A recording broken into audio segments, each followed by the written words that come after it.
hopefully we get to that level where it's just like everything is just like, yo, like I can just look up like what my financial advisor's doing. Right. Like that's how I see it. Another use for it that ties into society is voting. Okay.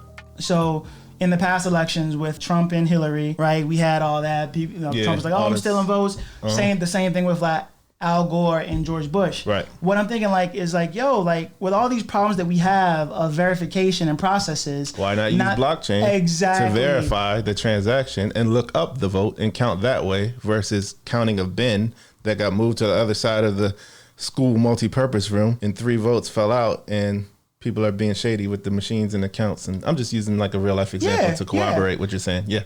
Yeah, no, I mean, like, that's the cool thing about it, right? Like, that's why I'm super bullish on it and just excited about the technology. I don't know what it's going to end up being. It's going to evolve. Right. But just the key, like, I'm just looking at societal problems outside of money. But money's only one thing, right? Like, people living in the U.S., the 1%ers, the 10%ers, whatever we are, right? Like, that don't matter. But my whole point is there are other use cases for it outside of just cash it out. Right? And that could be revolutionary for society. And that's why I'm super bullish and excited about blockchain.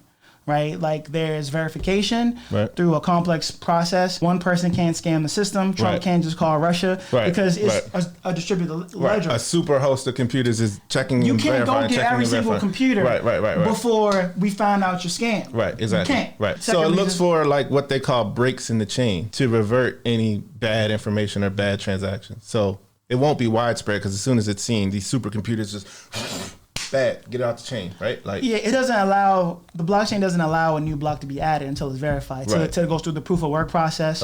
Or, in the case of other technologies, proof of history, like with Solana, like proof of history, proof of stake, right? All these methods are verification methods to making sure that what's added to the blockchain is solid, is legit, and it's not one person doing it. It's a distributed group of computers and technology on a network that isn't tied to one person. You know what I'm saying? So the integrity and trust in blockchain is revolutionary by itself. Yeah, definitely.